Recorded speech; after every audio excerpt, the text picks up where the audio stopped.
I killed a man to save the monster who owned me. Abigail Hawthorne never imagined those words would define her life.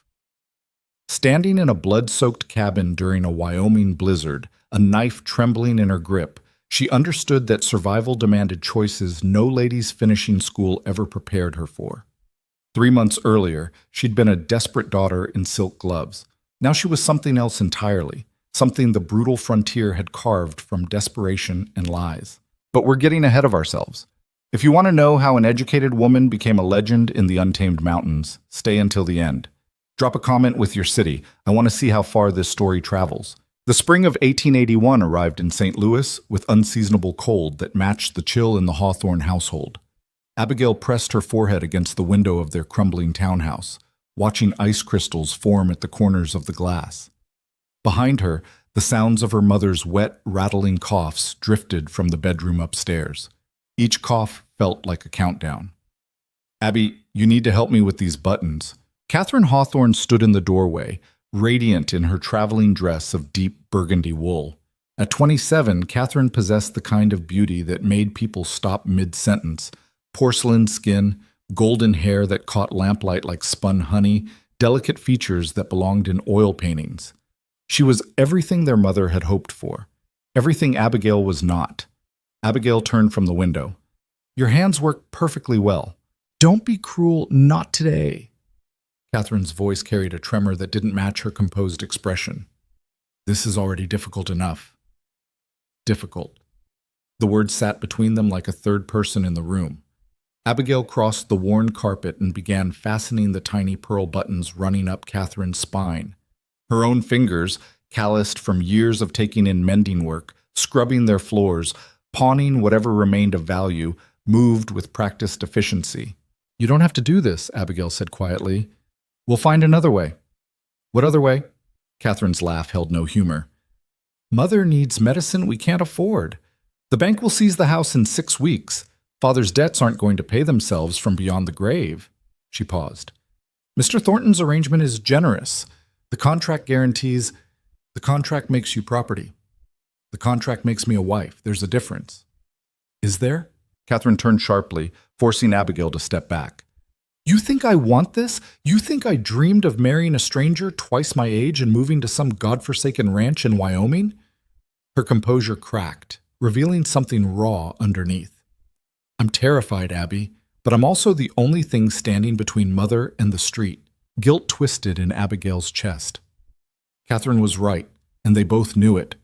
Their father, a man who'd loved horse races more than his family, had died 18 months earlier, leaving nothing but debts and broken promises. Catherine, beautiful and refined, was their only asset. A frontier rancher named Augustus Thornton had seen her photograph, sent through a matrimonial broker, and offered a small fortune for a cultivated Eastern bride. The money would save them all. "I'm sorry," Abigail whispered. "I just wish." "Wishing won't pay for Mother's laudanum," Catherine's voice softened. "But you can do something for me." She reached into her traveling bag and pulled out a sealed envelope. "If something happens to me out there, if I need help, I'll write to you. Promise me you'll come." Abigail took the envelope, throat tight. "Catherine, promise me." "I promise." Catherine pulled her into a fierce embrace that smelled of rosewater and fear. When they separated, Catherine's eyes were bright with unshed tears, but her smile was steady. "The carriage will be here in an hour. I should say goodbye to Mother." Abigail watched her sister climb the stairs with perfect posture, every inch the lady she'd been raised to be. Even walking toward her own sacrifice, Catherine moved like she was gliding into a ballroom. Abigail had never felt more inadequate in her life. The hour passed in a blur of final preparations and hollow reassurances. Their mother, pale and drawn beneath heavy quilts, clutched Catherine's hand and spoke of dignity, duty, and the importance of making a good impression. Catherine nodded at all the right moments, her mask never slipping. Abigail stood in the doorway, watching the performance, feeling like a stranger in her own family. When the carriage finally arrived, Catherine descended the front steps with her chin high and her traveling bags perfectly organized. The driver loaded her trunk while Catherine turned back one final time. "Take care of Mother," she said. "And Abby? Try not to be so angry at the world. It doesn't suit you." Then she climbed into the carriage, and Abigail watched her sister disappear down the street toward Union Station and a life neither of them could imagine. Except Catherine never made it to the train. Abigail found the note 3 hours later, tucked under her pillow where no one else would think to look. "Abby, forgive me. I tried. I truly did, but I can't do this. I can't marry a stranger and pretend it's noble. I can't trade myself for money, no matter how desperately we need it. I'm leaving St. Louis tonight, but not on that westbound train. There's a man, someone I've known for months, someone I actually love. He has nothing, but he's mine, and I'm choosing him over duty. I know what this costs us. I know Mother will suffer. I know you'll hate me, but I would rather live poor and free than die slowly in a gilded cage. Tell Mother I'm sorry. Tell her I'm a coward. She won't be wrong." See, Abigail read the note 3 times, each word hitting like a physical blow. Catherine had run. Catherine, beautiful, dutiful, perfect Catherine, had abandoned them all for some nobody with empty pockets and pretty promises. The money was gone. The contract was void. Their mother would lose everything. Abigail crumpled the note in her fist, rage and panic warring in her chest. Upstairs, her mother coughed again, the sound wet and desperate. In 6 weeks, they'd be on the street. In 6 months, her mother would be dead. Unless. The thought formed slowly, terribly, like frost creeping across glass. The train didn't leave until tomorrow morning. Augustus Thornton had never met Catherine in person, only seen her photograph, only read her letters written by the matrimonial broker. The contract specified a bride from the Hawthorne family, cultivated and educated, arriving on the April 23rd westbound express. It didn't specify which Hawthorne sister. Abigail's hands shook as the impossible plan took shape. She couldn't do it. It was insane. She was nothing like Catherine. Too sharp-tongued, too plain, too rough around the edges from years of survival. She'd be discovered immediately. The rancher would send her back in disgrace, possibly sue them for fraud. But what choice did she have? Let her mother die? Lose their home? Watch everything their family had left crumble into nothing? Abigail stood and walked to Catherine's abandoned room. The wardrobe stood open, revealing traveling dresses Catherine had commissioned specifically for this journey. On the vanity sat the wide-brimmed hat with its heavy black lace veil, designed to protect a lady's complexion from the harsh western sun, or to hide her face entirely. Abigail picked up the veil, her reflection staring back at her from the mirror. Even disguised, she and Catherine looked similar enough. Same dark hair, same general build. If she kept the veil down, spoke little, claimed exhaustion from travel, it might work. It had to work. Abigail spent that night in frantic preparation. She burned Catherine's note in the fireplace, watching the evidence curl into ash. She packed the traveling bags exactly as Catherine would have, adding the modest sum of money Catherine had left behind, probably guilt money, which somehow made it worse. She practiced Catherine's handwriting until her wrist cramped, forging a brief letter to their mother claiming the journey had begun smoothly. She rehearsed Catherine's mannerisms in front of the mirror, the graceful tilt of her head, the soft modulation of her voice, the way she held her hands folded demurely. It all felt like a lie she'd never pull off.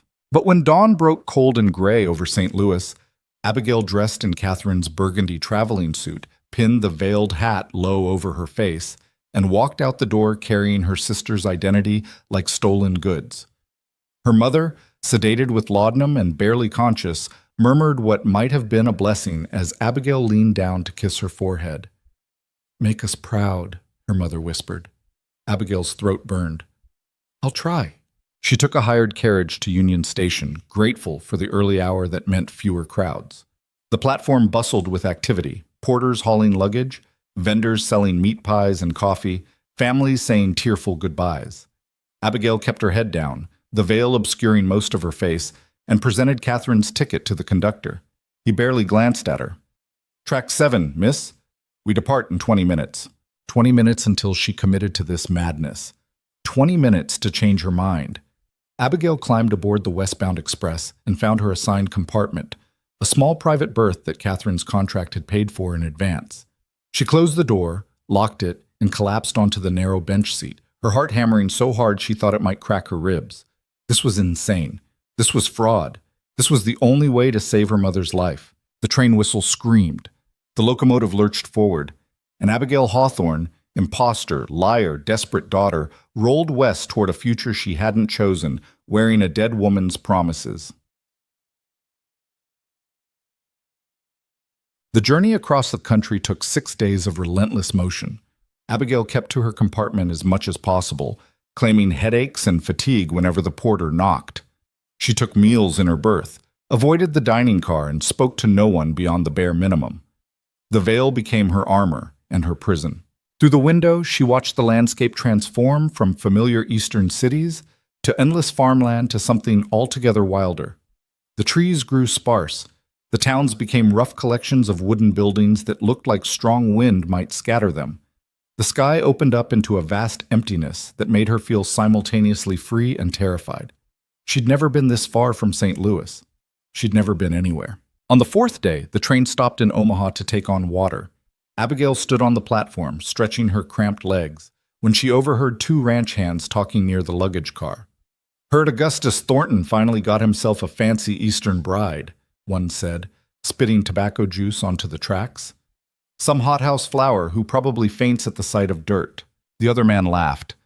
"She'll run screaming within a week. Thornton's place is 3 days from any town, nothing but cattle and wind for miles. If she even makes it there." "You hear what happened?" Abigail froze, pretending to examine her gloves while straining to hear. "Some dispute in Cheyenne. Gambling debts," they said. "Thornton got himself shot 2 days ago, dead before he hit the floor." The words crashed through Abigail like a runaway train. Dead. Augustus Thornton was dead. The contract was void. There was no marriage, no money, no rescue. She'd committed fraud for nothing. Panic clawed at her throat. She should get off the train immediately, turn around, figure out some other solution. But there was no other solution. The money was spent on her mother's medicine, on debts that couldn't wait. If she returned now, she'd return to ruin. The train whistle blew. Abigail stumbled back aboard, her mind racing. Maybe the rancher's estate would honor some portion of the contract. Maybe there was family. Someone who'd take pity on a stranded bride. Maybe, "Tickets, please." The conductor stood in the corridor, checking papers. Abigail fumbled for Catherine's ticket with shaking hands. He examined it, then nodded. "Cheyenne tomorrow morning, miss." "Someone meeting you?" Yes. I believe so." "Good. Wouldn't want you stranded out here alone." He touched his cap and moved on. Stranded. The word echoed in her mind as the train rolled through the deepening dark. She was committed now. Cheyenne tomorrow. Whatever waited there, she'd have to face it. Abigail barely slept that night. The train swayed and clattered, carrying her toward an uncertain fate. She thought of Catherine, safe somewhere with her mystery lover, blissfully unaware of the chaos she'd left behind. She thought of her mother, alone in that cold house, counting on money that would never come. She thought of Augustus Thornton, dead in a gambling dispute, taking their last hope with him. When dawn finally broke, Abigail pressed her face to the window and saw the Wyoming Territory spreading out in all directions, a landscape so vast and empty it made her chest ache. The mountains rose in the distance, their peaks still white with snow despite the spring season. Beautiful and brutal. Just after 9 o'clock, the train began to slow. Buildings appeared. Rough wooden structures that formed the frontier town of Cheyenne. It was larger than she'd expected, but still felt raw, unfinished, like someone had carved it from the wilderness, and it might revert at any moment. The train screeched to a stop. Abigail stood on shaking legs, adjusted her veil, and gathered her bags. This was it, the moment of truth. She stepped onto the platform into cold morning air that smelled of coal smoke and something wild she couldn't name. Around her, passengers scattered to waiting families and friends. Abigail stood alone, scanning the crowd for what? Someone from Thornton's estate? A lawyer? No one? "Miss Hawthorne." The voice came from behind her, deep, rough, male. Abigail turned. The man standing 3 feet away was not what she'd expected, not even close. He stood well over 6 feet tall, broad-shouldered, and lean, in the way of someone who'd earned their strength through hard living rather than leisure. His face was all sharp angles, high cheekbones, a strong jaw shadowed with several days' worth of dark stubble, a nose that had clearly been broken at least once, a scar cut through his left eyebrow, pulling it into a permanent skeptical arch. But it was his eyes that stopped her cold. Pale gray, cold as winter sky, assessing her with an intensity that made her feel transparent. He wore rough wool trousers, a worn leather coat, and carried a rifle slung across his back with the casual ease of someone who used it regularly. Everything about him screamed danger. "Miss Catherine Hawthorne?" he repeated when she didn't answer. Abigail's mouth went dry. Yes. Who are you?" "Cole Mercer." He said it like she should know the name. When she didn't react, something that might have been amusement flickered in those cold eyes. "Augustus Thornton owed me money, a lot of it. When he died, his contract with you transferred to me as payment." The world tilted sideways. "I'm sorry, what?" "The marriage contract. You're mine now." He picked up her trunk like it weighed nothing. "Let's go." "Wait." Abigail grabbed his arm, then immediately released it when he looked down at her hand like she'd burned him. "I don't understand. Mr. Thornton is dead. The contract is void." "Not according to the territorial judge who settled Thornton's debts." Cole's expression never changed. "Thornton borrowed heavily from me to expand his ranch. Put up everything as collateral, including his mail-order bride contract. When he got himself killed, his creditors got paid. I was first in line." You can't just transfer a marriage contract like it's livestock. Out here you can transfer just about anything if the paperwork's right." He started walking toward a wagon hitched to two sturdy horses. "You coming voluntarily, or do I need to make this difficult?" Rage and terror warred in Abigail's chest. This was wrong. This was insane. She should scream, run, find the local sheriff. But what would she tell them? That she wasn't really Catherine Hawthorne? That she'd committed fraud and stolen her sister's identity? They'd arrest her, maybe worse, and her mother would still die penniless. Cole Mercer had stopped walking and turned back to look at her, one hand resting on the rifle like it was an extension of his body. His expression held no malice, no cruelty, just a cold, practical assessment of whether she'd be a problem he needed to solve. "You got nowhere else to go," he said flatly. "We both know it.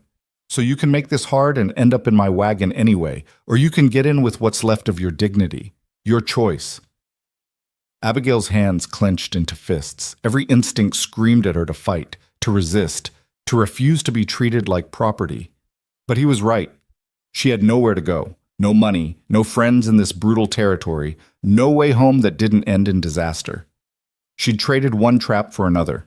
"Where are we going?" she asked, hating how small her voice sounded. "My cabin, 3 days north into the Wind River Mountains." He threw her trunk into the wagon bed. "Fair warning, it's not the ranch life you signed up for. No servants, no luxuries, no town within 50 miles. Just survival." "And if I refuse?" Cole shrugged. "Then you're stranded in Cheyenne with no money and winter coming. Your choice, but I'd choose quick. We're burning daylight." Abigail looked around the rough frontier town, at the hard-faced men and exhausted women, at the endless empty land stretching in all directions. Everything about this place was brutal, unforgiving, and she was completely, utterly alone. She climbed into the wagon. Cole said nothing, just took the reins and clicked to the horses. The wagon lurched forward, carrying Abigail away from the train station, away from civilization, away from any chance of escape. As Cheyenne disappeared behind them, Abigail finally understood the full scope of her mistake. She'd thought marrying a wealthy rancher would be hard. She'd thought living in a remote territory would be difficult. She'd had no idea. The man beside her, this scarred, dangerous stranger who owned her through legal manipulation, didn't speak for the first hour. Just drove the wagon north toward mountains that looked like teeth against the sky. Finally, unable to bear the silence, Abigail broke it. "How long is this contract binding?" "As binding as any marriage, till death." Cole didn't look at her. "Though out here, death comes quicker than most places." "That's supposed to comfort me?" "No, it's supposed to be the truth." He finally glanced over. "You planning to keep that veil on the whole time? Makes you look like you're in mourning." "Maybe I am. For Thornton? You never met him. For my life, for any choice I might have had." Cole actually laughed at that, a short, bitter sound. You ever had a choice, princess? Seems to me you were sold off whether you liked it or not. At least now you know exactly where you stand. The casual cruelty of it stung worse than outright anger would have. Abigail pulled the veil back, tired of hiding, too angry to care anymore. Cole looked at her face fully for the first time. Something shifted in his expression, surprise maybe, or reassessment. "You're not what I expected," he said. "Good. I hate meeting expectations." Abigail met his eyes without flinching. "And for the record, Mr. Mercer, I'm not your property. I'm not anyone's property. This contract might give you legal ownership, but it doesn't make me yours.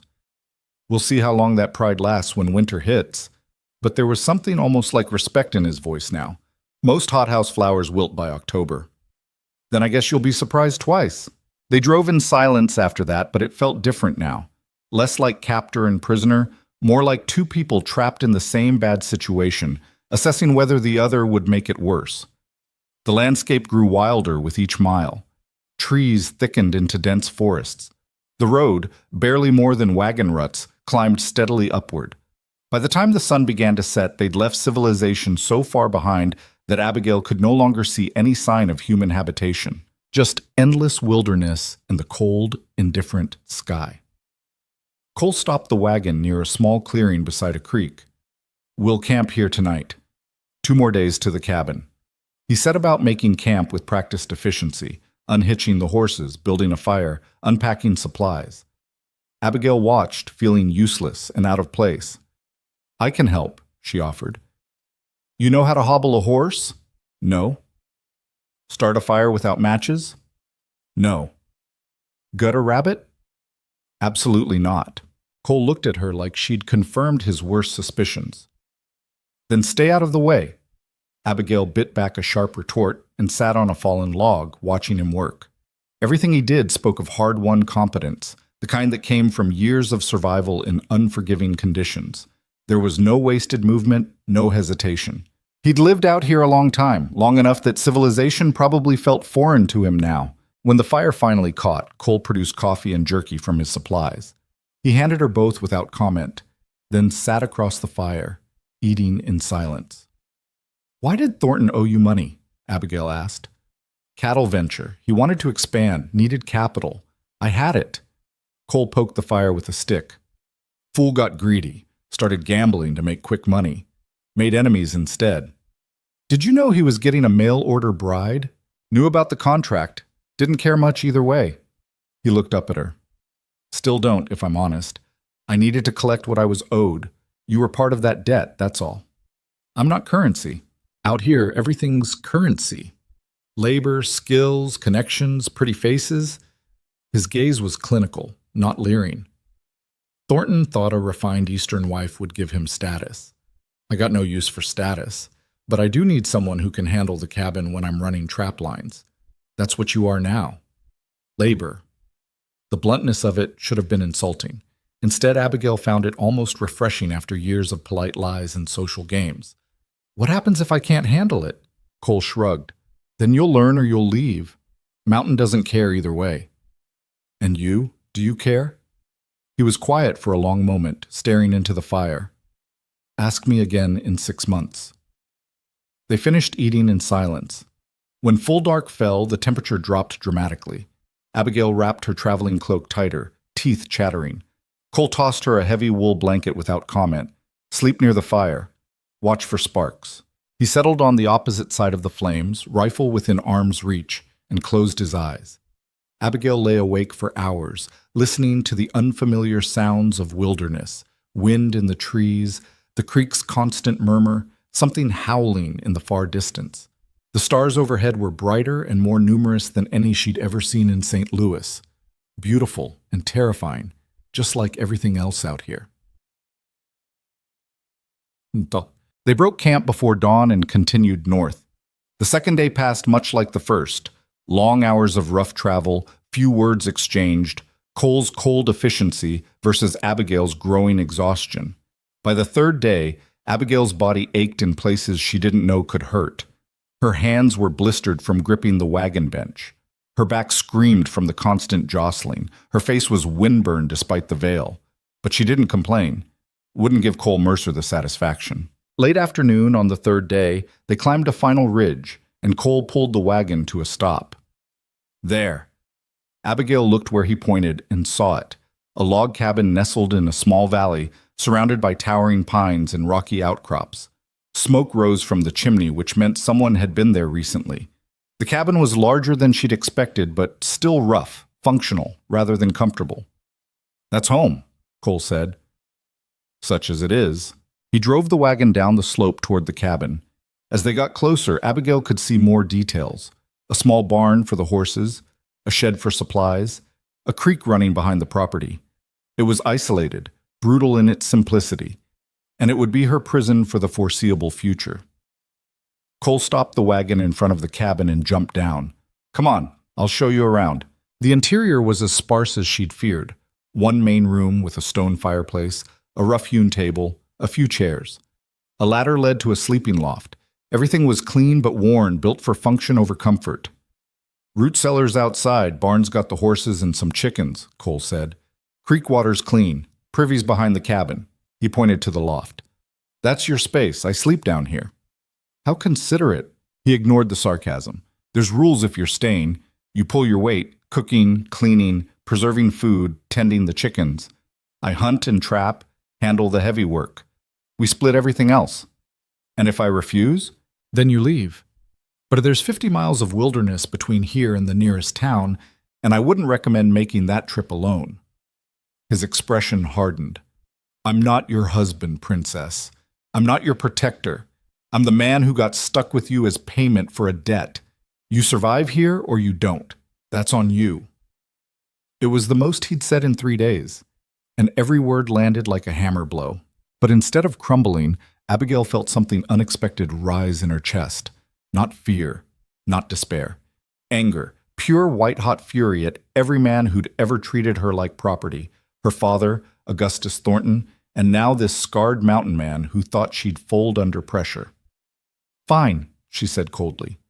"Show me where you keep the axe. If I'm going to survive, I might as well start now." Cole's eyebrows rose slightly. Then he almost smiled. "Woodpile's out back. Try not to cut off any toes." That first night in the cabin, Abigail lay in the loft listening to Cole's steady breathing below and realized something fundamental had shifted.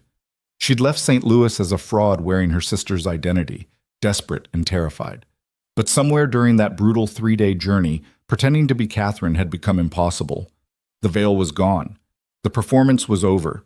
She was just Abigail now, angry, stubborn, completely out of her depth. And somehow, that felt more honest than anything she'd been in years. Tomorrow, she'd start learning how to survive, how to chop wood without killing herself, how to cook over an open fire, how to live in this brutal, unforgiving place.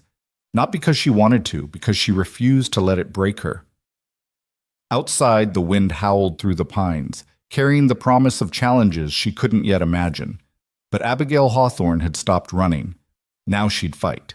The axe came down wrong on the first swing, glanced off the log, and nearly took Abigail's shin with it. "Christ!" She jumped back, heart hammering. From the barn doorway, Cole looked up from the harness he was mending. He watched her for a long moment, expression unreadable, then went back to his work without saying a word.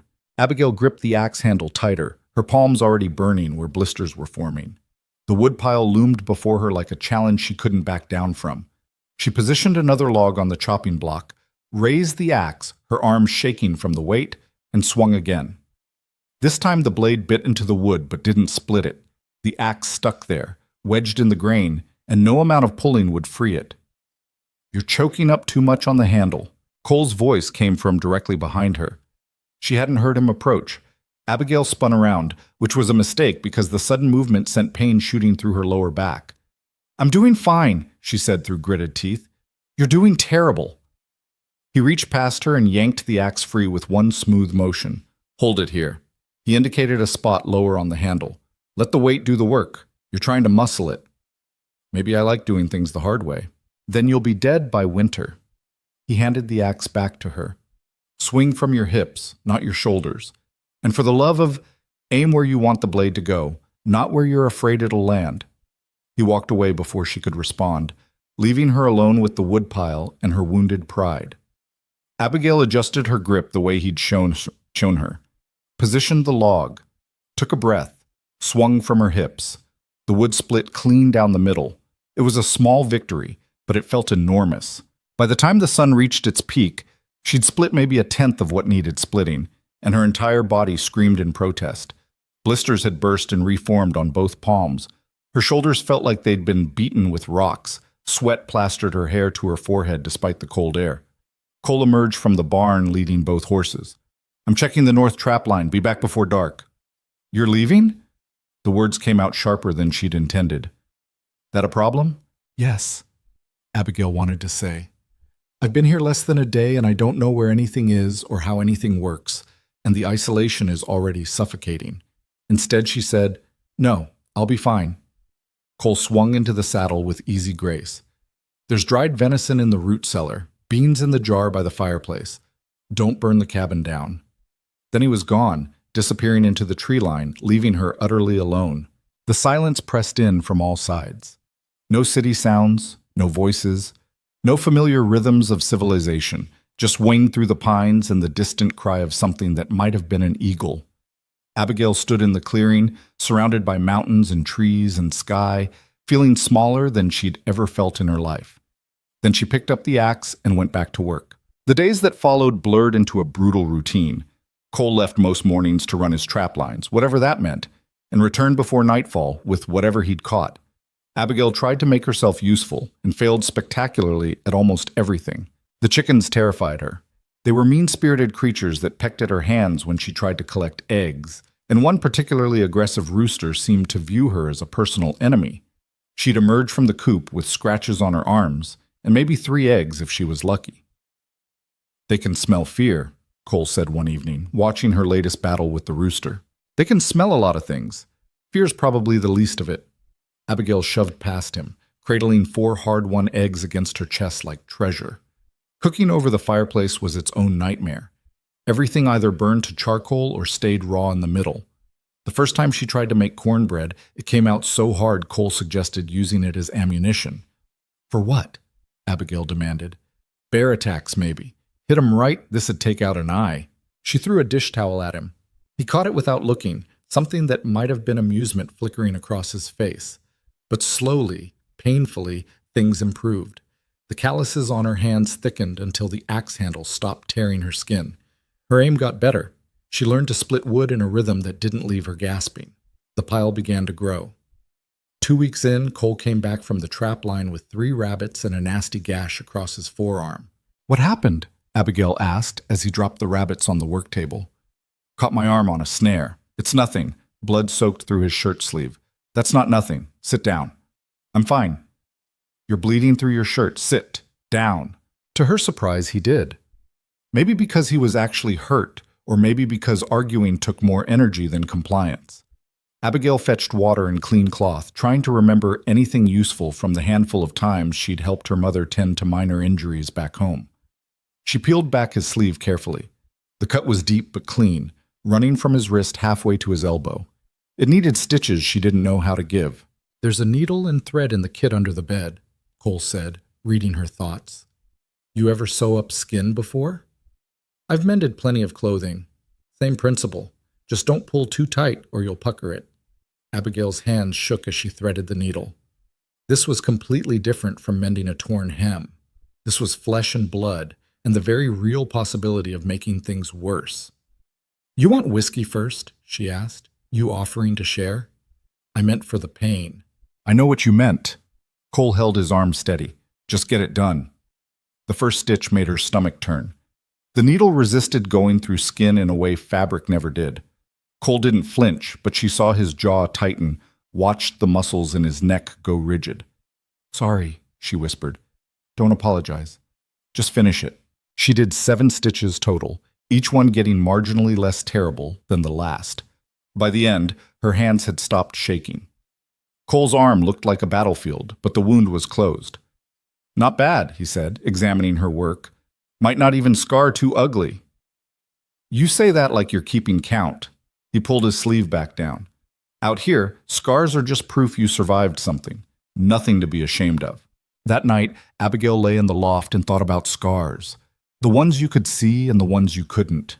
She wondered what scars Cole carried beneath that stoic exterior. What had driven him to live alone in these mountains, so far from anything resembling society?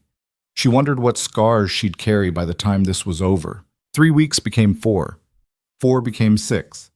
Spring deepened into something that almost resembled summer, though the nights stayed cold enough that Abigail learned to sleep in layers. She learned other things too. How to tell when the bread dough had risen enough. How to preserve meat with salt before it spoiled. How to patch her own clothes when they tore on branches or nails. How to read the sky for coming weather, the particular quality of clouds that meant rain, the smell in the air before a storm. Cole taught her some of it through terse instructions. The rest she figured out through trial and error, usually error. "You're not completely hopeless," he said one evening as she served up a stew that didn't taste like boiled leather. High praise from the man who compared my first cornbread to weapons-grade ammunition. That wasn't a comparison, that was a fact. But he ate 2 bowls of the stew, which said more than his words ever could. They fell into a strange partnership built on necessity rather than affection. Cole handled the hunting, trapping, and heavy labor. Abigail managed the cabin, the chickens, the cooking. They worked around each other like water flowing around rocks. Not quite together, but not quite separate either. He still disappeared for days at a time, checking distant trap lines or hunting in the high country. Abigail stopped asking where he went. He always came back, and that was enough. The isolation should have broken her. Some days it nearly did. She'd stand in the clearing with an armful of firewood and feel the silence pressing down like a physical weight. The mountains surrounded her on all sides, beautiful and imprisoning in equal measure. But she didn't break. Maybe because breaking would have meant admitting Cole was right about her. Maybe because she was too stubborn to give him the satisfaction. Maybe because somewhere in the endless cycle of chopping wood and fighting chickens and learning to survive, she'd found something she'd never had in St. Louis. Purpose. Not the decorative, pointless purpose of being a lady in a dying household. Real purpose. The kind where if she didn't complete her tasks, there were actual consequences. The fire went out. They went hungry. The cabin fell apart. It was brutal and exhausting, and she resented it most days. But it was honest. 2 months in, a summer storm rolled through the valley with shocking violence. Thunder shook the cabin walls. Lightning turned the world white. Rain hammered the roof so hard Abigail couldn't hear herself think. She was alone. Cole had left that morning for the high country trap lines and wasn't due back until tomorrow. The storm had come up fast, giving no warning. Water started dripping through a crack in the roof, right above the table. Abigail grabbed a pot to catch it, but the drip quickly became a stream. She needed to patch it from outside, but the storm was too dangerous. Then a section of the roof over the loft sagged inward with an ominous creak. No, no, no! Abigail climbed the ladder to investigate. Water poured through a gap where the logs had separated, soaking everything. Her bedding, her few possessions, everything was getting destroyed. She needed something to block the gap. Anything. She found an old canvas tarp in the storage area and tried to wedge it into the opening from inside, but the wind kept tearing it away. The only way to fix this was to get on the roof in a lightning storm. This was insane. This was how people died. But if she didn't fix it, the roof would collapse, and Cole would return to find her crushed under wet timber or hypothermic from exposure. Abigail grabbed the tarp, a hammer, and nails. She climbed out through the loft opening onto the slick, rain-soaked roof, immediately regretting every decision that had led to this moment. The wind tried to tear her off the cabin. Rain lashed her face, blinding her. Lightning split the sky close enough that she felt the hair on her arms stand up. She crawled to the damaged section and tried to secure the tarp, but her hands were too wet, too cold. The nails kept slipping. The hammer was slick with rain. Another crack of thunder, so loud it felt like the mountain itself splitting open. Abigail drove the nail home with shaking hands. Then another. Her whole body trembled from cold and fear and adrenaline, but she kept going until the tarp was secured over the gap. It wasn't perfect. Water still seeped through in places, but it would hold until morning. She crawled back to the loft opening and dropped inside, landing in a shaking heap on the floor.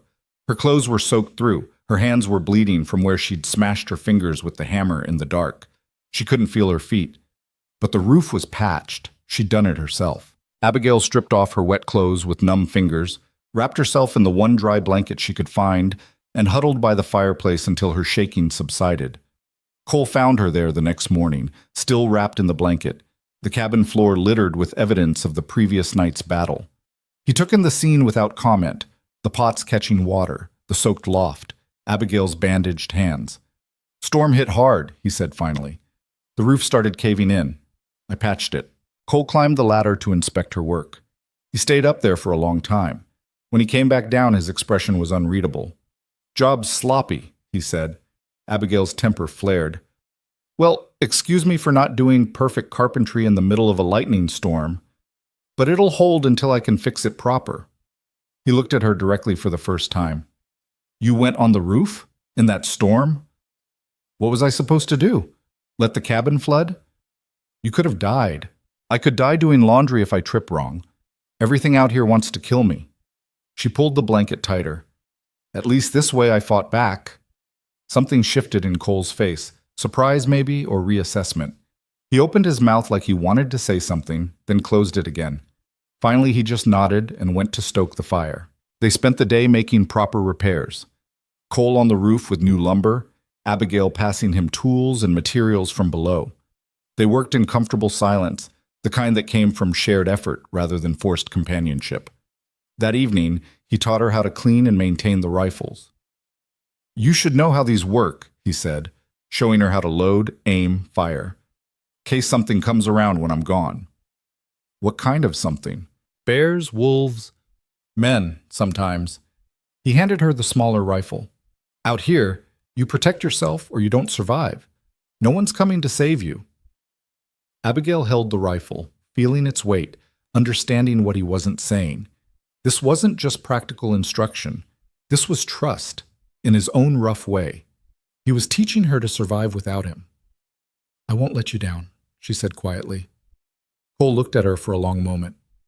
"I know." The next weeks fell into a deeper rhythm. They worked together more often now, Cole teaching her to track game, to read animal signs, to move through the forest without making noise. She was terrible at it initially, crashing through underbrush like a drunk bull, but she improved. One afternoon he brought down a deer and showed her how to dress it properly, explaining which cuts were good for what, how to use every part of the animal, waste nothing. It was bloody, messy work that made her stomach turn, but she pushed through it. "Why'd you come out here?" she asked as they worked. "To the mountains, I mean, instead of staying in civilization." Cole was quiet for so long she thought he wouldn't answer. Then, "Got back from the war and nothing fit anymore. Couldn't stand the noise, the crowds, people talking just to hear themselves." He made a precise cut along the deer's spine. "Out here, everything's honest. The mountain doesn't lie to you, doesn't pretend to be something it's not." "You were in the war?" Most men my age were, one side or the other. He didn't elaborate on which side. "You learn things in a war, things you can't unlearn. Figured the mountain was the only place that wouldn't care what I'd done." Abigail thought about her own secrets, the lies she'd told, the identities she'd stolen, the fraud she'd committed. Sometimes running makes sense. This isn't running, it's choosing different battles. He met her eyes. "You understand that better than most, I'd guess." She held his gaze, wondering what he saw when he looked at her. Did he suspect she wasn't who she claimed to be? Or did he simply not care? "What gave me away?" she asked carefully. "You're nothing like what a fancy mail-order bride should be. Wrong accent, wrong manners, wrong everything." He went back to his work. "But you work hard and you don't quit. That counts for more than breeding." "You're not going to ask?" "Ask what?" "Your real name, your real story?" Cole shrugged. "Everyone out here is running from something. Your reasons are your business." Relief washed through her, sharp and unexpected. "Thank you." "Don't thank me yet. Winter's coming. That's when the mountain really tests you." As if to punctuate his words, the first frost arrived 3 days later. Abigail woke to find ice crystals coating the inside of the windows, her breath visible in the loft. The temperature had dropped 20 degrees overnight. "We need to finish preserving food," Cole said at breakfast. "And I need to teach you to shoot proper." They spent the following weeks in intense preparation, smoking meat, drying vegetables, storing everything they could in the root cellar. Cole hunted with focused urgency, bringing back elk and deer and anything else he could find. Abigail practiced with the rifle until her shoulder was bruised from the recoil. Her aim improved from terrible to merely bad, but Cole insisted she keep practicing. "Hit that tree," he said, pointing to a pine 30 yards away. She missed by 3 feet. Again, she missed by 2 feet. Again. This time the bullet struck bark. Not center mass, but close enough. "Better. Now do it 50 more times until you can hit it without thinking." Her arms ached. Her ears rang from the gunfire, but she did it over and over until hitting the tree became almost automatic. "Why are you pushing so hard?" she finally asked. Cole loaded his own rifle, fired, hit a tree twice as far away dead center. "Because when winter really settles in, I might be gone for a week at a time. You'll be alone here. And if something comes, animal or otherwise, you need to be able to handle it." The thought of being alone in the cabin for a full week made her chest tight, but she nodded and raised the rifle again. That night, after a dinner of venison stew and the bread she'd finally mastered, Cole pulled out a worn deck of cards. "You play poker?" Abigail blinked. In 2 months, they'd never done anything resembling leisure activity. "A little. My father used to—" She stopped herself. "Used to what?" "Nothing. Yes, I know poker." They played several hands. Cole won the first 3 easily, reading her tells like they were written on her forehead. But Abigail learned fast, started controlling her expressions, bluffing with more confidence. She won the 4th hand with a straight that came out of nowhere. Cole raised an eyebrow. "Maybe your father taught you better than you let on." "My father taught me lots of things, most of them useless." She gathered the cards for the next deal. "But he was good at cards, and horses, and losing everything we had." "That why you're here? He gambled the family money away?" "Among other things." Abigail dealt the next hand. "He died before he could fix any of it, left my mother with debts and no way to pay them." "So you sold yourself to a stranger to save her?" The words should have stung. Instead, they just felt true. "Something like that." Cole studied his cards. "That takes guts. Stupid, maybe, but guts. Coming from a man who lives alone on a mountain, I'll take that as a compliment." He almost smiled. "You should." They played cards until the fire burned low and Abigail's eyes started to droop. When she finally climbed to the loft, Cole called up to her. "You did good today, with the rifle." It was maybe the kindest thing he'd ever said to her. Abigail's throat went tight. "Thank you." "Don't let it go to your head. You're still a terrible shot." She threw her boot down at him. He caught it and set it by the fire to dry, shaking his head. But she heard him laughing quietly as she settled into bed. The easy moment didn't last. 2 days later, Cole left before dawn for the high country, saying he'd be back in 4 days. Abigail stood in the doorway watching him disappear into the pre-dawn darkness, fighting the urge to call him back. She was fine. She'd been alone before. She could handle 4 days. The first day went smoothly. She followed her routine: chickens, wood, cooking, maintenance. The isolation pressed in, but she pushed back against it. The second day, the wind picked up, howling through the valley like something alive and angry. The temperature dropped again. Abigail burned through firewood faster than expected, staying close to the fireplace. The third day, she heard something moving around outside the cabin after dark. At first, she thought it was her imagination, just the wind. Then she heard it again, something heavy, deliberate, circling the cabin. Footsteps in the dirt, snuffling at the door. Abigail grabbed the rifle with shaking hands, checked that it was loaded the way Cole had taught her. Her heart hammered so hard she could barely breathe. The sound came again, closer. Something scratched at the cabin wall. She moved to the window, rifle raised, trying to see into the darkness. The moon was barely a sliver, offering almost no light. Then she saw it. A bear. Massive, dark, maybe 8 feet tall when it reared up on its hind legs to sniff at the shuttered window. It was after the smell of food from inside the cabin, the preserved meat, the fresh bread, anything edible. Abigail backed away from the window, rifle pointed at the door, praying the bear would lose interest and leave. Instead, it started pushing against the door, testing it. The wooden bar across the frame groaned but held. The bear pushed harder. Abigail's hands shook so badly she could barely keep the rifle steady. She couldn't shoot through the door. The wood was too thick, and she'd more likely just anger it. But if that bar broke, if the bear got inside, she did the only thing she could think of. She started making noise. Yelling, banging pots together, creating as much chaos as possible. "Get out! Go, leave!" The bear paused, sniffed again. Abigail grabbed a pan and threw it at the door, the clang echoing through the cabin. "I said get out!" For a long, terrible moment, nothing happened. Then the bear dropped to all fours and lumbered away, crashing through the underbrush until the sound faded into silence. Abigail stood frozen, rifle still raised, listening for any sign it was coming back. Her whole body shook. Tears streamed down her face from fear and adrenaline, but the bear was gone. She'd survived. She didn't sleep that night. Just sat by the fire with the rifle across her lap, jumping at every sound, waiting for dawn. When Cole finally returned the next afternoon, he found her exhausted, hollow-eyed, but still standing. She told him about the bear in clipped sentences, trying to keep her voice steady. Cole listened without interrupting. When she finished, he checked the door frame, the scratches on the wall, the tracks outside.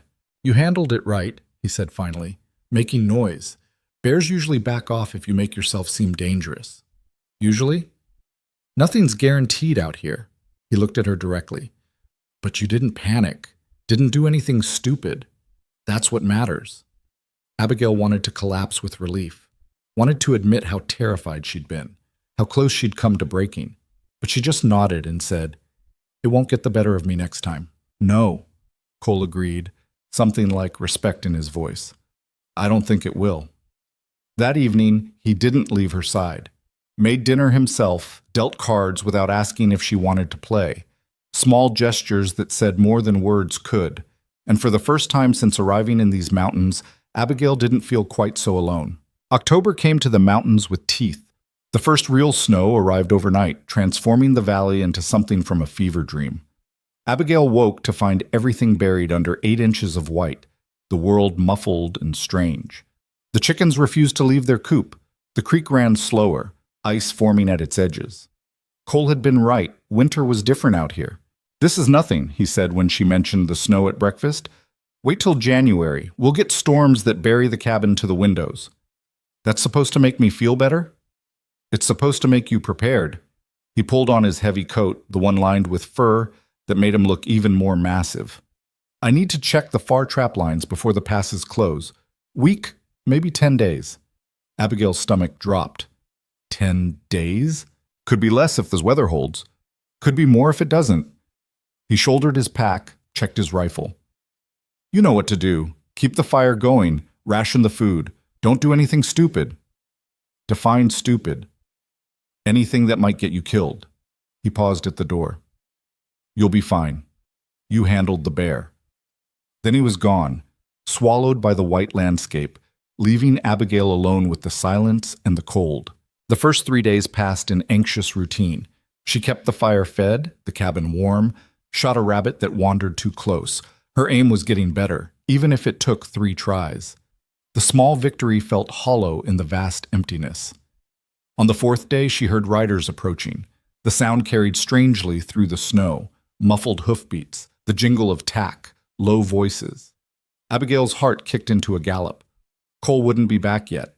No one came out this far without reason, and people who came this far into the wilderness rarely brought good intentions. She grabbed the rifle and moved to the window, peering through a crack in the shutters. 3 men on horseback emerged from the tree line, moving slowly through the snow. They wore rough clothes, heavy coats. All of them were armed. The lead rider was tall and lean, with a face like weathered leather and cold eyes that swept over the cabin with calculating interest. He raised a hand, signaling the others to stop 20 yards from the door. "Anyone home?" he called out, his voice carrying an accent Abigail couldn't place. Southern, maybe, or just old. She stayed silent, barely breathing, rifle trained on the door. "We saw smoke from your chimney," the man continued, dismounting with practiced ease. "Been riding 2 days through this snow, just looking for shelter, maybe some hot food."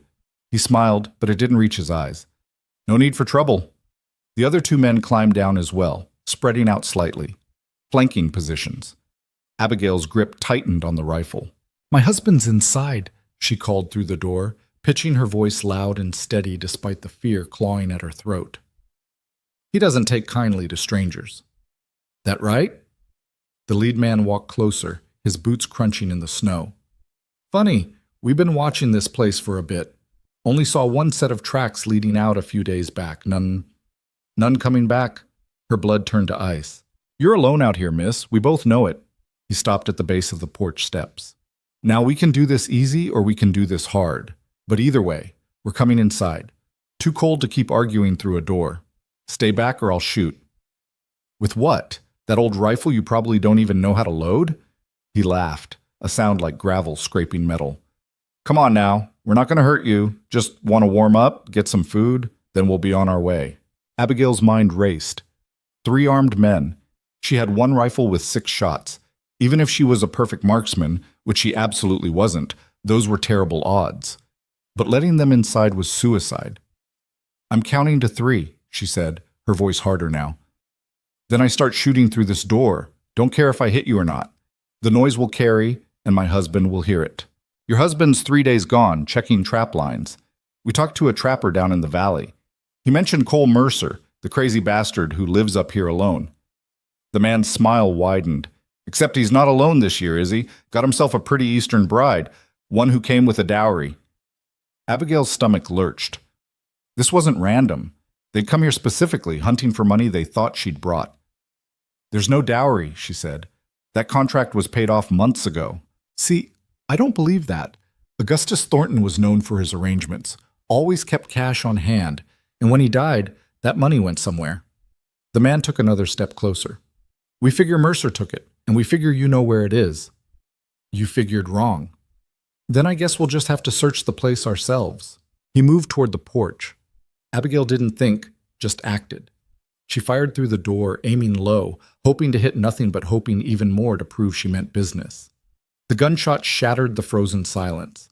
The bullet punched through the door and buried itself in the snow 3 feet from the lead man's boots. He stopped, surprise flickering across his weathered face. Then his expression hardened into something uglier. All right then. Hard way it is. He nodded to the other 2 men. They moved simultaneously, one toward the side of the cabin, the other toward the back, looking for another way in. Abigail's mind went white with panic. She couldn't cover all the entrances. The moment they breached, she was done. She fired another shot through the door, this one closer to the lead man. He dove sideways, cursing. The sound bought her maybe 10 seconds. She ran to the back wall just as something heavy slammed against the rear window shutter. Wood cracked. The shutter held but wouldn't for long.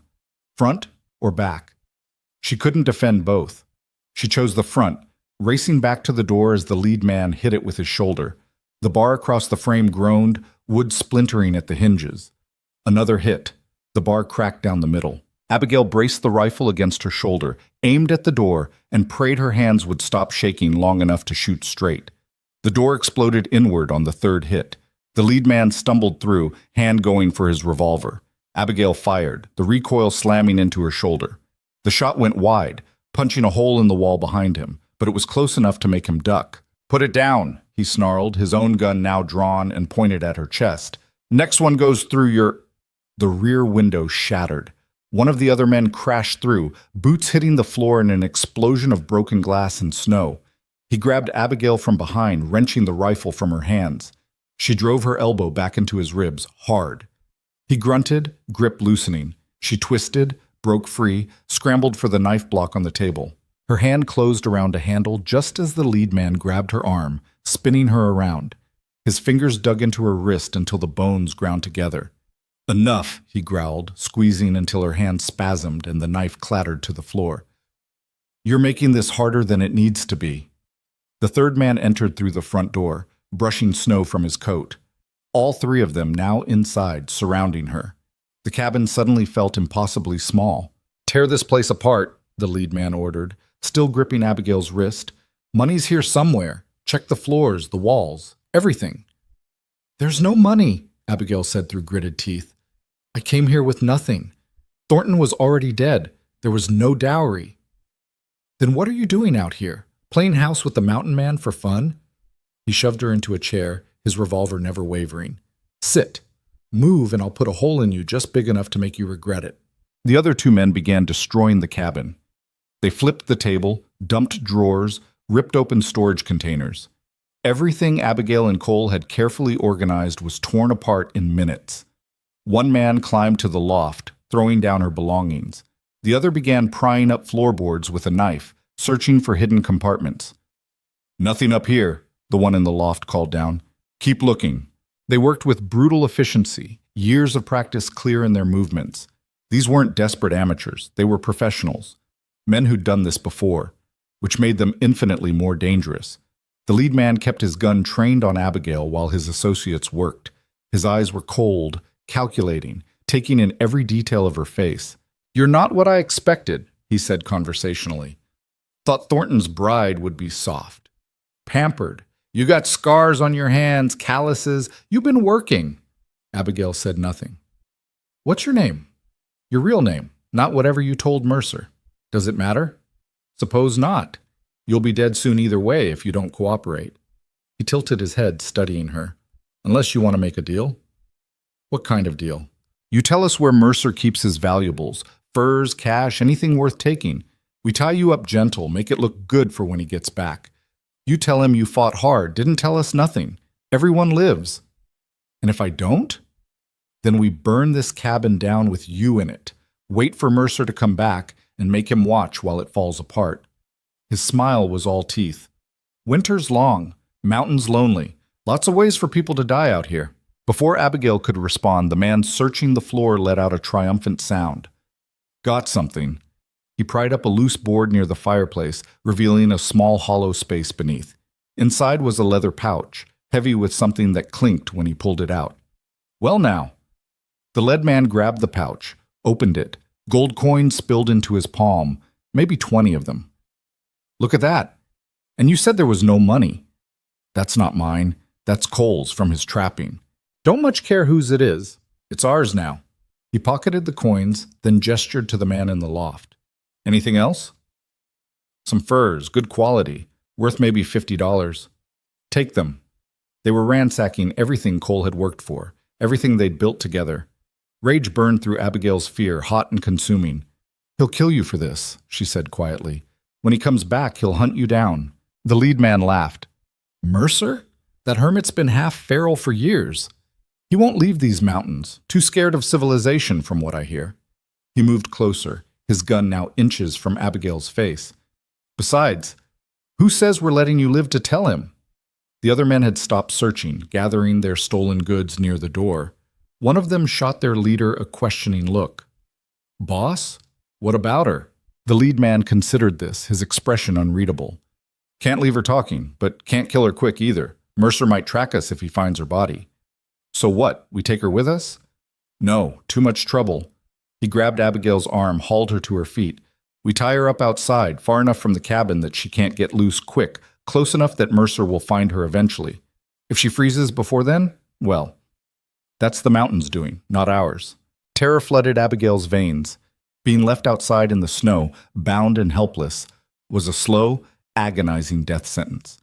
Hours of freezing cold before hypothermia took her. She had to do something. Now. Her hand was still under her skirt where she'd hidden the small hunting knife earlier. A habit Cole had drilled into her after the bear incident. Always keep a weapon close. The men had taken her rifle, hadn't thought to search more carefully. "Move!" The lead man shoved her toward the door. Abigail stumbled, her hand closing around the knife handle beneath her skirt. It was small, barely 6 inches, but it was sharp. Cole had taught her to keep it that way. The man behind her grabbed her shoulder, spinning her around to bind her wrists. The moment his hands left his gun, Abigail moved. She yanked the knife free and drove it up into his thigh, angling for the meat of the muscle. Not a killing blow, she didn't have the strength or angle for that, but enough to hurt. The man screamed, stumbling backward. His leg buckled beneath him. The lead man swung his revolver toward her. "You little—" The front door exploded open. Cole Mercer came through it like a force of nature, snow still clinging to his coat, rifle already raised. He didn't say a word, just fired. The shot took the lead man in the shoulder, spinning him around. His revolver clattered to the floor. The third man, the one from the loft, drew his own gun. Cole was faster. The second shot hit him center mass. He went down hard, didn't move again.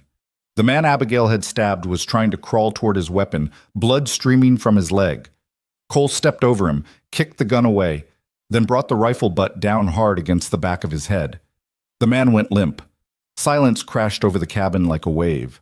Cole stood in the center of the destruction, breathing hard, his eyes sweeping the room until they landed on Abigail. She was still holding the knife, still shaking, blood on her hands that might have been hers or the man's or both. "You hurt?" Cole's voice was rough, strained. Abigail shook her head, not trusting her voice. Cole moved to the lead man, who was clutching his bleeding shoulder and cursing in a steady stream. Cole grabbed him by the collar, hauled him up with one hand. "Who sent you?" "Go to hell." Cole slammed him against the wall hard enough to rattle the windows. "Who sent you?" "Nobody sent us. We heard about Thornton's bride, figured there was money. That's all." "You're lying." Cole's grip tightened. "You knew about the trap lines. Knew when I'd be gone. Someone told you." The man spat blood. "Fine. Some trapper in the valley. Said you had a woman up here. Said she came for money. We took a chance." Cole held him for another moment, his expression carved from stone. Then he dropped him and turned to Abigail. "Get your coat. We need to tie these two up before they come around." Abigail's legs felt like water, but she forced herself to move. Together they bound the unconscious man and the injured lead man with rope from the supply shed. Cole worked with cold efficiency, his hand steady despite the violence of moments before. The third man, the one Cole had shot, was dead. Abigail tried not to look at him, but her eyes kept drifting back to the body. She'd never seen a dead person before. Not like this. "Stop looking," Cole said quietly. "Won't help." "You killed him." "He would have killed you." Cole finished tying off the last knot, then stood. "You going to be sick?" "I don't know." "If you are, do it outside. I don't want the mess in here." The casual cruelty of it should have shocked her. Instead, it just felt honest, practical. This was survival, not a drawing room. There was no space for delicate sensibilities. Abigail went to the door, gulped cold air until her stomach settled. When she came back inside, Cole was checking the bound men's wounds. "This one needs stitches or he'll bleed out," he said, indicating the man Abigail had stabbed. "The other one will live." "Are you going to help them?" "Not yet." Cole stood, moved to the fireplace, and began rebuilding the fire that had gone out during the chaos. "First, I need to know if you're telling me everything." Abigail's heart stuttered. "What do you mean?" "They came here looking for money, for a dowry that doesn't exist." Cole's eyes were hard when he looked at her. "You want to tell me why they thought you had one?" "The original contract with Thornton included money. They must have assumed—" "Don't lie to me, not now." Cole's voice was quiet, but carried an edge sharp enough to draw blood. "I've let you keep your secrets because they didn't matter. But now men are dead and you nearly got yourself killed. So I'm asking you straight, what aren't you telling me?" Abigail's throat closed up. This was it, the moment where everything fell apart. She could lie again, maintain the fiction she'd built, or she could tell the truth and face whatever consequences came. "My name isn't Catherine," she said finally, the words coming out strangled. "Catherine was my sister. She was supposed to come here. But she ran away the night before and I took her place." Cole's expression didn't change. "Why?" "Because my mother was dying and we had no money, and the contract was the only thing keeping us from losing everything." The words spilled out faster now, months of lies breaking open. "I committed fraud. I stole my sister's identity and boarded that train knowing I'd never be able to make it right.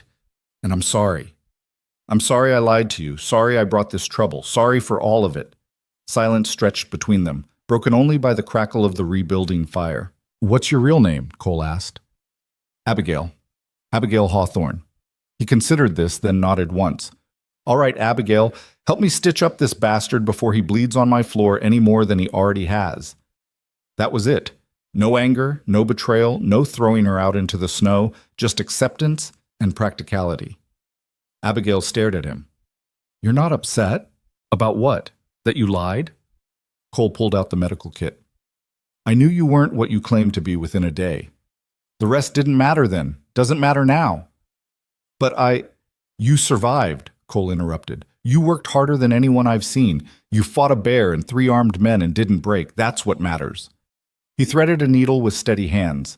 "The name you use doesn't change what you've done." Something in Abigail's chest cracked open. Relief or grief or something she couldn't name. She moved to help him, her hands shaking less now. They worked on the wounded man in silence. Cole's stitches were neat, efficient. The man remained unconscious throughout, which was probably for the best. When it was done, Cole dragged both bound men to the corner and covered them with a blanket. Not gentle, but not cruel either. "They stay tied until morning," he said. "Then I'm taking them to the territorial marshal, 3 days' ride south." "What about him?" Abigail gestured to the dead man. "I'll bury him when the ground thaws. For now he goes in the shed where the cold will preserve him." The casual practicality of it made Abigail's skin crawl. But she helped anyway, because that's what you did out here. You handled what needed handling, no matter how ugly. They dragged the body outside and secured it in the shed. Then they returned to the cabin and began cleaning up the destruction. The cabin was a disaster. Furniture overturned, belongings scattered, floorboards pried up. It would take days to put everything right, but they were alive. Cole worked methodically, righting furniture, sweeping up broken glass. Abigail moved through the space in a daze, her hands doing the work while her mind tried to process everything that had happened. She'd killed someone, or helped kill them. The man she'd stabbed might have died if Cole hadn't come back in time. The weight of it sat heavy in her stomach. "You did what you had to," Cole said, as if reading her thoughts. "They came here to hurt you. You fought back. That's not murder. That's survival." "Feels like murder." "It does. First time always does." He paused, looking at her directly. "Gets easier. That's the part you should worry about." They finished cleaning as much as they could. The cabin was still in shambles, but at least it was functional. Cole barred the broken door as best he could, then added wood to the fire until it roared. The bound men hadn't woken yet. Wouldn't for hours, probably. Cole finally sat down at the table, exhaustion showing in the lines of his face. "I came back early. Storm was rolling in heavier than expected. Figured I'd rather hole up here than get caught in the high country." Lucky timing. Saw their tracks half a mile out. Knew something was wrong. His jaw tightened. Should have gotten here sooner. "You got here in time. That's what matters." Cole looked at her for a long moment, something unreadable in his expression. Then he reached across the table and took her hand, still bloody, still shaking, and held it. "You did good, Abigail. Real good." It was the first time he'd used her real name, the first time he'd touched her beyond necessity. Abigail's throat burned.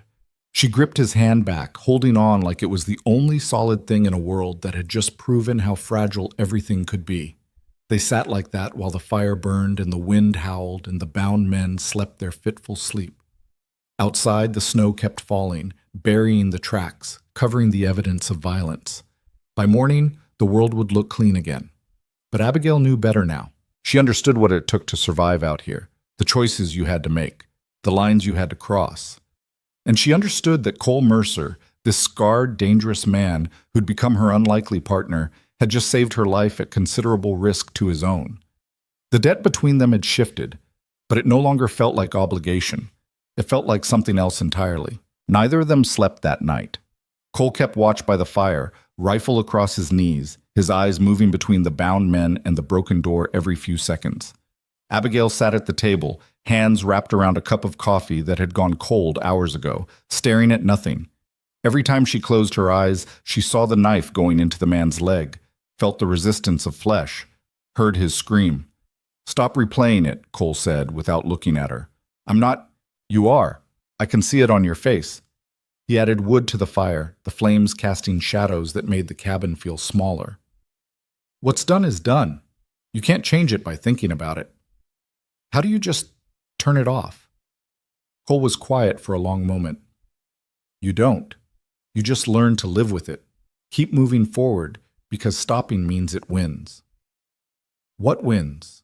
The fear, the guilt, all of it. He finally looked at her, his scarred face illuminated by firelight. "You did what you had to do to survive. That's not something to be ashamed of. Feels like it should be. That's how you know you're still human."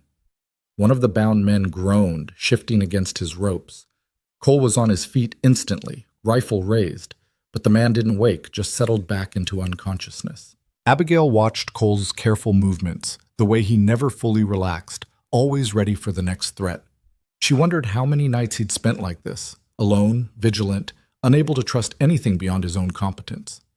"You said you'd take them to the marshal," she said. "When?" "Soon as there's light. Can't risk them waking up and causing trouble." He sat back down, keeping the rifle close. You'll stay here. Bar the door after I leave. Don't open it for anyone until I get back. How long will you be gone? 4 days, maybe 5. Depends on the weather. He studied her face. You scared to be alone again? Abigail wanted to say no, wanted to be strong, unshakable, but she was tired of lying. Yes. Good. Fear keeps you careful. Cole leaned back in his chair. But you'll be fine. You proved that today. I got lucky. If you hadn't come back... But I did. His voice was firm. And you held them off long enough for it to matter. That's what counts. The acknowledgement settled over her like a blanket. Not praise exactly, but recognition. From Cole, it meant more than flowery compliments ever could. Dawn came slowly, gray light filtering through the broken shutters. Cole roused the 2 surviving men with rough efficiency, checking their bindings, forcing water down their throats. The lead man, whose name turned out to be Silas Crow, glared at him with undisguised hatred. You're making a mistake, Silas said, his voice hoarse. We got friends. They'll come looking. Let them. Cole hauled him to his feet. Marshall will be interested to hear about a gang running robbery operations in the territory. Wasn't robbery, was debt collection. You broke into my home, threatened my... Cole stopped, the word hanging unfinished. Threatened her. That's not debt collection. That's assault. Silas's eyes slid to Abigail, calculating. She's not your wife, is she? That whole marriage contract was bullshit. I can see it now. You're just playing house with some runaway. Cole hit him, not with the rifle, just his fist, hard enough that Silas's head snapped back and blood poured from his nose. Talk about her again, and I'll leave you for the wolves, Cole said quietly. We clear? Silas spat blood but said nothing. Cole dragged both men outside, loading them onto their own horses with their hands bound to the saddle horns. He worked quickly, methodically, while Abigail watched from the doorway. When the horses were ready, Cole came back to the cabin. He pulled out a small leather pouch, different from the one Silas had stolen, and pressed it into Abigail's hands. Emergency money, he said. Hidden in the barn, false board in the back stall. If something happens and I don't come back, you take this and ride south. Don't stop until you hit civilization. Nothing's going to happen. Probably not. But you plan for the worst anyway. His eyes were serious. Promise me. If I'm not back in 7 days, you leave. Cole, promise me. Abigail's throat tightened. I promise. He nodded, satisfied. Then he did something unexpected. He reached out and brushed a strand of hair from her face. His calloused fingers surprisingly gentle. You're stronger than you think, he said quietly. Remember that. Then he was gone, leading the horses and their prisoners down the mountain, disappearing into the gray morning. Abigail stood in the doorway until she couldn't see them anymore. Then she barred the door and sank onto the floor, finally allowing herself to fall apart. She cried for the first time since arriving in the mountains. Not delicate tears, but harsh, body-shaking sobs that tore through her chest.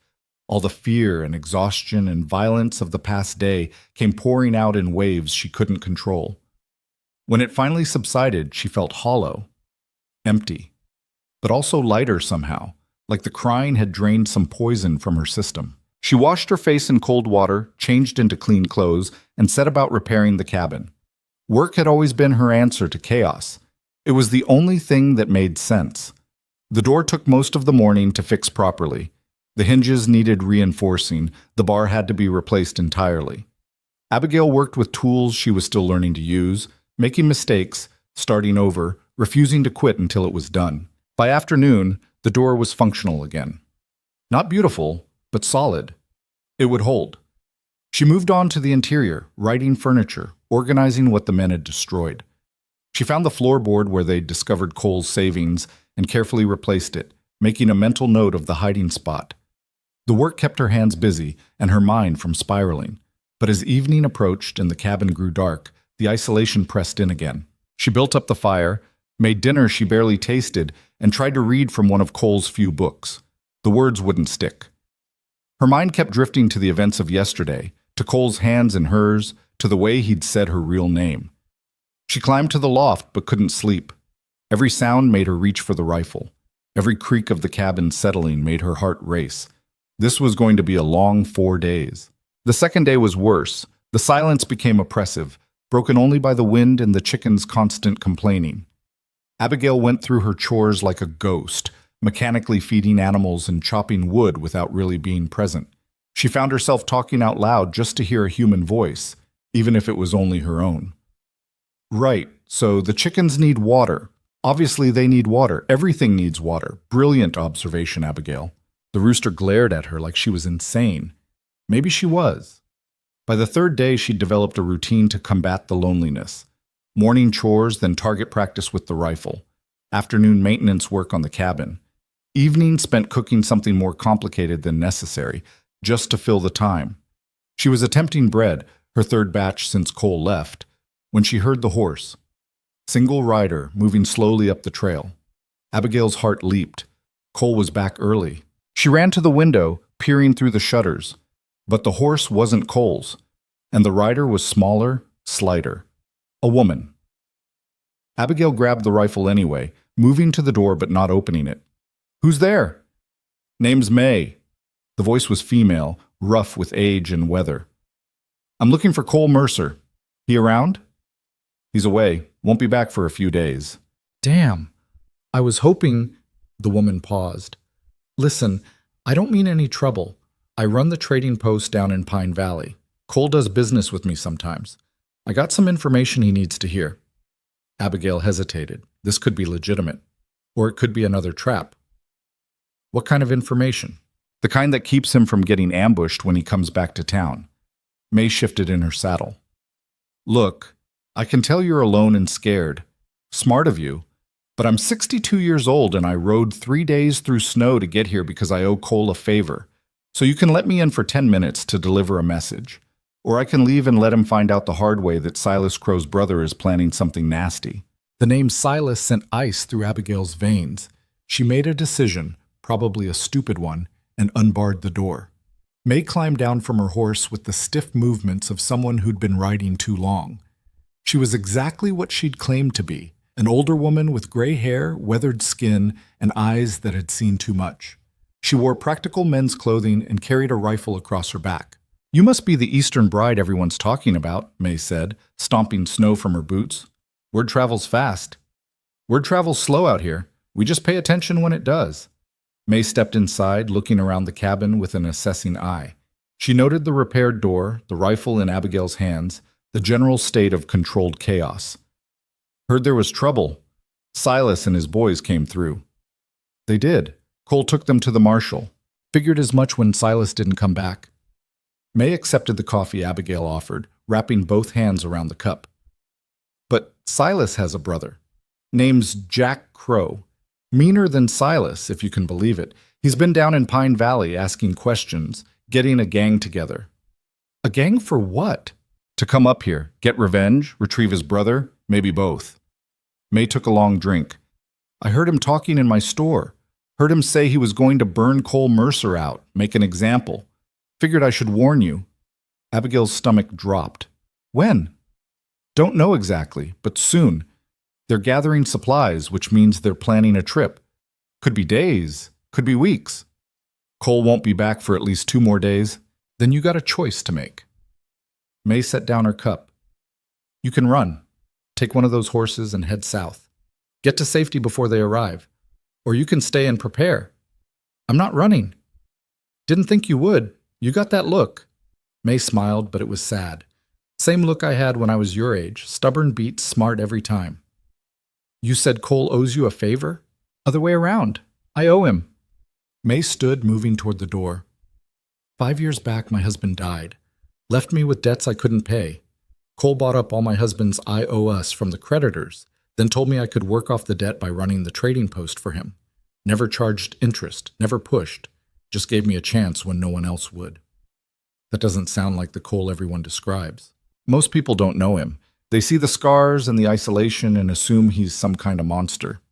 May pulled her coat tighter. "But he's just a man who got tired of being disappointed. Easier to live alone than keep getting hurt." The words hit closer than Abigail wanted to admit. "Why are you telling me this?" "Because you're the first person he's let close in all the years I've known him. And I don't want to see that end badly." May climbed onto her horse. "Take care of yourself, girl." And tell Cole what I said when he gets back." She rode off before Abigail could respond, disappearing into the trees as quietly as she'd arrived. Abigail stood in the doorway, May's warning echoing in her head. Jack Crow was coming, with a gang, for revenge. She should run. It was the smart choice, the safe choice. But running meant abandoning everything she'd built here. It meant leaving Cole to face this alone. And she'd discovered something about herself over the past months, something fundamental. She was done running. Abigail spent the rest of the day preparing. She checked every weapon in the cabin, 2 rifles, 1 shotgun, a revolver Cole kept in a drawer. She loaded them all, placed them strategically around the cabin where she could grab them quickly. She reinforced the shutters with extra boards, moved furniture to create barriers, filled buckets with water in case they tried to burn her out. She was terrified. But she was also angry. These men thought they could just take what they wanted, hurt whoever they wanted, without consequences. They were wrong. Cole came back on the 4th day, just after noon. Abigail heard his horse and had the rifle raised before she remembered to check who it was. She threw open the door and something in her chest loosened at the sight of him, alive, whole, safe. Cole dismounted, taking in her defensive preparations with one sweeping glance. What happened? Abigail told him about May's visit, about Jack Crow, about the gang gathering in Pine Valley. Cole listened without interrupting, his expression growing darker with each word. "When did May leave?" he asked when she finished. 2 days ago. "Then Jack's probably less than a day behind me." Cole began unloading supplies from his horse with increased urgency. "I need to know, are you willing to fight, or do you want me to get you out of here?" "I'm staying." "Abigail, I'm staying," she repeated more firmly. "They came after us once. They'll do it again. Running just delays it." Cole studied her face, looking for doubt. He didn't find any. "All right," he said finally, "then we prepare for war." They worked through the afternoon with focused intensity. Cole showed her how to create kill zones, places where attackers would be exposed and vulnerable. They set up additional barriers, created escape routes, planned for every contingency. "If they come, it'll be at night," Cole said as they worked. "They'll want the darkness. We use that against them." "How?" "Fire, noise, confusion." He positioned a lantern near the door. "We make them think there are more of us than there are. Make them hesitate." "Will it work?" "Maybe. Maybe not." Cole met her eyes. "But we make them pay for every inch. Make them regret coming here." As evening fell, Cole pulled out his satchel. Inside was the marriage contract, the document that had bound Abigail to Augustus Thornton, then transferred her to Cole like property. He held it for a moment, staring at the official stamps and signatures. "What are you doing?" Abigail asked. Instead of answering, Cole walked to the fireplace and threw the contract directly into the flames. The paper curled, blackened, turned to ash. "You're free," he said, watching it burn. "No contract, no obligation, no debt." Abigail's breath caught. "Why?" "Because you're not property. You never were." Cole turned to face her. "After tonight, if we survive, you can leave. I'll give you money for passage back east, help you start over wherever you want. And if I don't want to leave, then you stay. But as a choice, not a requirement." His voice was rough. "Everything from here on out is your choice." The weight of what he'd just done settled over Abigail like snow. He'd freed her, completely. No strings, no conditions. She'd spent months in this cabin, fighting to survive, learning to be strong. She'd discovered parts of herself she never knew existed. Courage, resilience, stubbornness that bordered on madness. And somewhere along the way, this scarred, difficult man had become the only person who truly saw her. Not Catherine, not a fraud. Just Abigail. "Cole," she started, but he shook his head. "But don't. Not before we know if we're going to survive the night." He checked the rifles one more time. "Save it for after." "What if there isn't an after?" "Then it won't matter anyway." They prepared through the evening, tension building with each passing hour. Cole extinguished most of the lights, keeping just enough fire to see by. They positioned themselves by different windows, watching the tree line. Abigail's hands shook as she gripped the rifle. Not from fear exactly, though she was terrified. From adrenaline. From the knowledge that everything was about to change. "You did good," Cole said quietly from across the room. these past months. Everything you learned, everything you survived. I'm proud of you." It was the most open emotion she'd ever heard from him. Abigail's throat went tight. "I wouldn't have made it without you," she said. "Yes, you would have. You're tougher than you think." "Maybe, but I'm glad I didn't have to find out alone." Cole looked at her then, really looked at her, and something passed between them. Understanding. Recognition. Something that might have been the beginning of trust, or maybe something deeper. "Whatever happens tonight," he started. A branch snapped outside. Cole went silent immediately, every muscle tensing. Abigail raised her rifle, her heart hammering so hard she could barely breathe. They waited. Another sound. Closer. Multiple footsteps, trying to be quiet. "They're here," Cole whispered. Through the shutters, Abigail caught glimpses of movement, dark shapes circling the cabin. At least 4, maybe more. A voice called out from the darkness. "Cole Mercer! We know you're in there." Jack Crow. Had to be. The voice was similar to Silas's, but harder, colder. "Send out my brother and the other man, and we'll leave you alone." Cole didn't respond, just kept his rifle trained on the door. "I know you can hear me. You got 1 minute to decide, then we burn you out." Abigail's pulse hammered in her ears. This was it. The moment everything either held together or fell apart. Cole looked at her across the darkened cabin. "You ready?" Abigail thought about everything that had brought her here. The lies, the desperation, the slow transformation from a frightened woman in a veil to someone who could stand and fight. She thought about the marriage contract burning to ash, about freedom, about choice. "Ready?" she said. Cole nodded. Then he raised his rifle and fired through the shutter, shattering the silence. The night exploded into chaos. Gunfire answered gunfire. Muzzle flashes lit up the darkness like lightning. Men shouted, cursed, scattered for cover as Cole's first shot found its mark, and someone screamed. Abigail fired through her shutter at a shape moving near the woodpile. The recoil slammed into her shoulder. She didn't know if she hit anything, but the shape dove behind cover. "Reload!" Cole barked. "Keep them back!" She fumbled with the rifle, hands shaking, trying to remember everything he'd taught her. Bullet in, slide the bolt, aim, fire. Another shot. This one went wide, splintering wood somewhere in the darkness. "They're circling!" Cole moved to the back window, fired twice in quick succession. "Watch the door!" Something heavy hit the side of the cabin. Then another impact. They were throwing things, rocks, branches, trying to find weak points.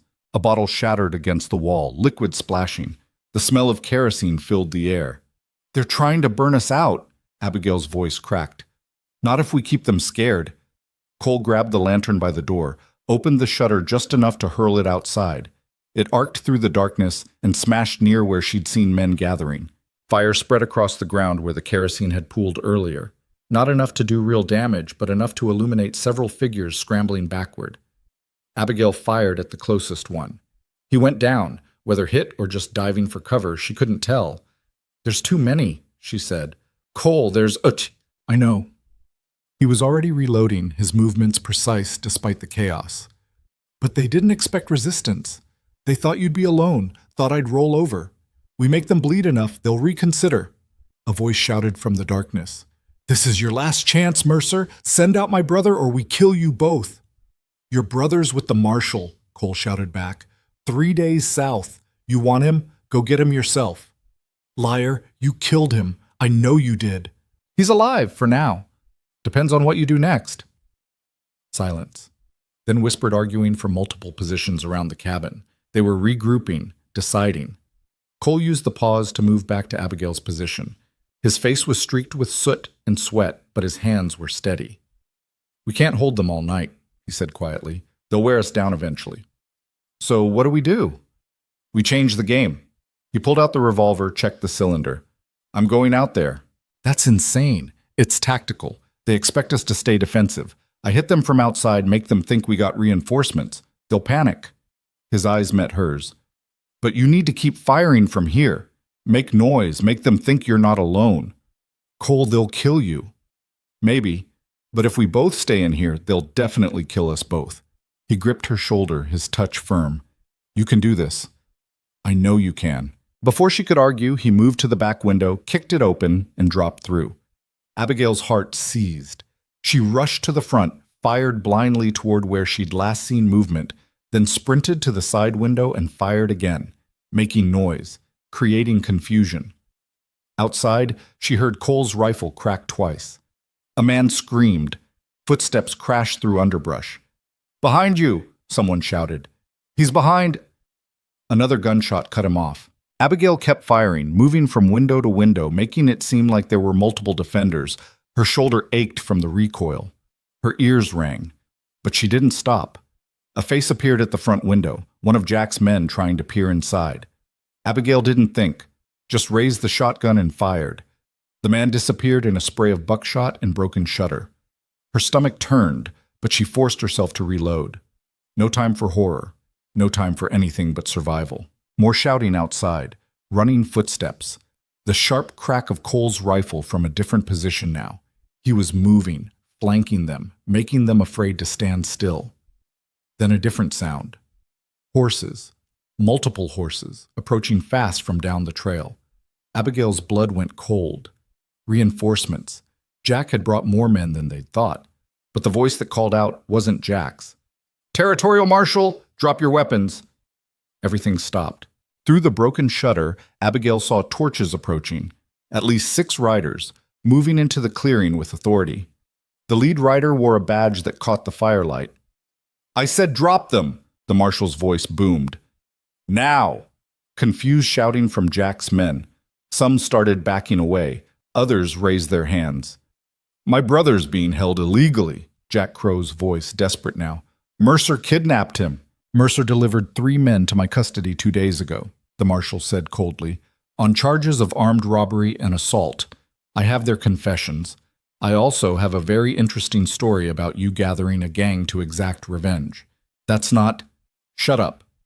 The marshal gestured to his deputies. "Round them up. Anyone runs, shoot them." It happened quickly after that. Jack's gang, already rattled by Cole's attack and now facing legal authority, surrendered without much fight. The deputies moved through the clearing, disarming men and binding hands. Cole emerged from the tree line, rifle still raised, watching everything with suspicious eyes. The marshal rode up to him. "Mercer, you all right?" "Fine. How'd you know to come?" "May sent word, said there might be trouble brewing." The marshal looked toward the cabin. "That the woman who fought off Silas and his boys?" Cole nodded toward Abigail, who was climbing through the front door, shotgun still in her hands, looking half wild in the firelight. The marshal touched his hat. "Ma'am, heard you gave better than you got. That's commendable." Abigail's hand shook so badly she could barely hold the shotgun. "I did what I had to. Most people fold when it comes to that. You didn't." He turned back to Cole. "I'll need statements from both of you, but that can wait until morning. We'll camp here tonight, move these idiots back to town at first light." Cole looked like he wanted to argue, but he just nodded. "Appreciated, Marshal." "Don't thank me. Thank May." "Woman rode through a snowstorm to tell me what was happening." The marshal guided his horse toward where his deputies were securing prisoners. "Get some rest. You both earned it." The next hours passed in a blur. The deputies established a perimeter, guarded the prisoners. Someone made coffee. Cole and Abigail gave brief statements about both attacks. Silas's crew and tonight's assault. The marshal listened, took notes, asked few questions. When they finished, he looked at Abigail with something like respect. "You're either very brave or very stupid, staying up here after everything that happened." "Little of both, probably," Abigail admitted. "Well, it worked out. Jack Crow and his boys will hang for this. They got priors, got a reputation. Judge won't show mercy." He closed his notebook. "You two should be safe now. Word'll spread about what happened here. Most folks will think twice before coming after Cole Mercer again." After the marshal left to check on his men, Abigail and Cole stood in the clearing, surrounded by chaos and strangers, yet somehow more alone than they'd been all night. "You should go inside," Cole said quietly. "Get warm." "You're not coming?" "Need to help them secure the area. Won't be long." But Abigail saw the truth in his eyes. He needed space, needed to process what had almost happened, how close they'd come to dying. She went inside, leaving him to his thoughts. The cabin was a disaster again. Broken shutters, bullet holes, the smell of gunpowder thick in the air. Abigail moved through it mechanically, righting overturned furniture, sweeping up debris. Her hands wouldn't stop shaking. She'd killed someone tonight, or helped kill them. The man at the window, the one she'd hit with the shotgun. She didn't know if he was dead, but he probably was. The weight of it sat in her chest like a stone. She was still cleaning when Cole finally came back inside, hours later. The deputies had settled for the night. The prisoners were secured, and the cabin was as quiet as it had been in days. Cole looked exhausted. He moved like every muscle ached, like he was holding himself together through sheer will. "You should sleep," Abigail said. "So should you." "Can't." Cole nodded, understanding. He sat at the table, and after a moment, Abigail joined him. They sat in silence, the weight of everything hanging between them. The attacks, the violence, the contract burning to ash, the unspoken things that had been building for months. "I killed someone tonight," Abigail said finally. "The man at the window." "I know. Does it get easier, like you said?" Cole was quiet for a long time. "No, it gets different. You learn to carry it, but it doesn't get easier." "Good." Abigail's voice was fierce. "I don't want it to be easy. I don't want to be the kind of person who kills and doesn't feel it." "You won't be." Cole looked at her directly. "You're too stubborn to let this place turn you cold." "You're not cold." "No?" He almost smiled. "Most people would disagree. Most people are wrong." Abigail reached across the table, took his hand. His fingers were calloused, scarred, warm. "You saved my life tonight, multiple times. You could have left me to handle it alone, but you didn't." "Couldn't do that." "Why not?" Cole's jaw worked like he was chewing on words he didn't know how to say. "Because somewhere between you showing up terrified in a veil and you fighting 3 armed men with a kitchen knife, you became—" He stopped, started over. "You're not an obligation anymore. Haven't been for a long time." "Then what am I?" He looked at her with those pale gray eyes that had seemed so cold when she first arrived. They weren't cold now. They were uncertain, vulnerable in a way she'd never seen. "You're the first person in 10 years who made me think maybe I don't have to be alone," he said roughly, "and that scares the hell out of me." Abigail's breath caught. "Cole, I burned that contract because you deserve a choice, because you should be free to leave if that's what you want." His grip on her hand tightened. "But I'm asking you to stay. Not because of debt or obligation or anything except, I want you here. I want you to stay." Everything Abigail had been holding back came flooding to the surface. The fear, the loneliness, the slow realization that this brutal mountain and this difficult man had become home in a way St. Louis never had. "I'm not leaving," she said. "Not for St. Louis, not for civilization, not for anything. I'm staying because I want to. Because you're right, I'm not the same person who got off that train. That woman was running from everything. This version of me wants to run toward something." "Toward what?" "Toward you, you stubborn ass." Abigail stood, moved around the table until she was standing in front of him. "Toward this life we've built. Toward whatever comes next." Cole stood too, and for a moment they just looked at each other. Two people who'd been broken by different things, who'd found each other through fraud and coincidence and desperation, who'd learned to survive together. Then Cole kissed her. Not gently, not tentatively, but with the fierce certainty of someone who'd stopped fighting what they wanted. Abigail kissed him back, pouring months of tension and fear and unexpected affection into it. His hands came up to cup her face, surprisingly tender despite their roughness. When they finally broke apart, both breathing hard, Cole rested his forehead against hers. "I'm not easy to live with," he said. "I know. I'm difficult, stubborn, got a temper. I noticed. And I don't know how to be gentle or romantic or any of the things you probably deserve." Abigail laughed, the sound slightly hysterical. "Cole, I stabbed a man in the leg and shot another one with a shotgun. Do I seem like someone who needs gentle?" Despite everything, he smiled. Really smiled, the expression transforming his scarred face into something almost beautiful. "No," he admitted, "you really don't." They stood like that for a long moment, holding each other in the ruined cabin, surrounded by evidence of violence, but also of survival. Outside, dawn was starting to break. Gray light filtered through the broken shutters, illuminating the damage but also the resilience. They'd defended this place. Together. They'd won. "We should probably sleep," Abigail said eventually. "Probably." Neither of them moved. "Or we could start fixing the shutters," Cole suggested. "At dawn? After the night we just had?" "Work helps. You taught me that." Abigail pulled back to look at him. "I taught you? You think I didn't notice? Every time things got hard, you worked through it. Chopping wood, fixing the roof, learning to shoot. You never quit." His expression softened. "That's not something I taught you. That's who you are." The words settled over her like a blessing she hadn't known she needed. They fixed the shutters as the sun rose, working side by side in comfortable silence. The deputies woke, began preparing to move out with their prisoners. The marshal stopped by to confirm their statements, promised to send word when the trial concluded. Jack Crow, bound and defeated, glared at them from his horse. "This isn't over." "Yeah, it is," Cole said flatly. "You're going to hang. Your brother's probably going to hang with you, and word's going to spread about what happens when people come after what's mine." Jack's eyes cut to Abigail. "She's not worth dying for." "Good thing that's not your decision to make." Cole turned his back, dismissing him entirely. The marshal and his prisoners rode out mid-morning, leaving Cole and Abigail alone again. But this time, the isolation didn't feel oppressive. It felt like peace. They spent the following days repairing the damage. New shutters, patched walls, replaced furniture. The work was hard but satisfying, each repair a small act of reclamation. 1 week after the attack, May showed up again, this time with supplies and news. "Trial happened fast," she said over coffee.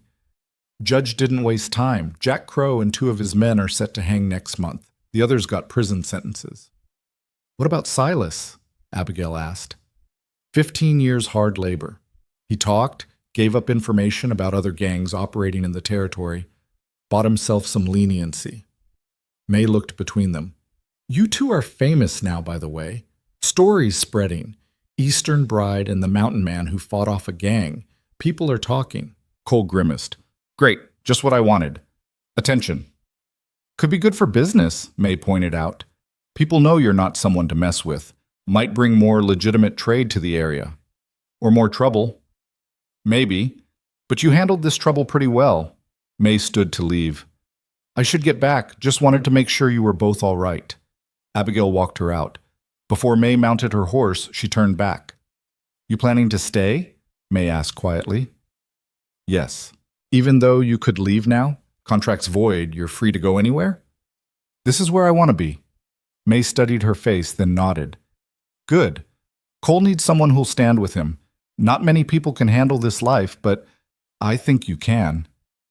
"I'm learning." "We all are." May climbed into her saddle.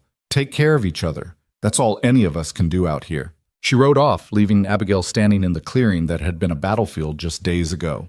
The snow was already covering the evidence, smoothing everything over, making it look peaceful again. That was the thing about the wilderness. It was brutal and beautiful in equal measure. It didn't care about your past, your mistakes, your lies. It only cared about whether you could survive it. And Abigail had learned she could. Winter deepened over the following months. The snow came in waves, sometimes burying the cabin to the windows just like Cole had warned. But they were prepared. The root cellar was full, the wood was stacked high, and they'd learned to work together with an efficiency born of trust. The isolation that had once terrified Abigail became something she valued.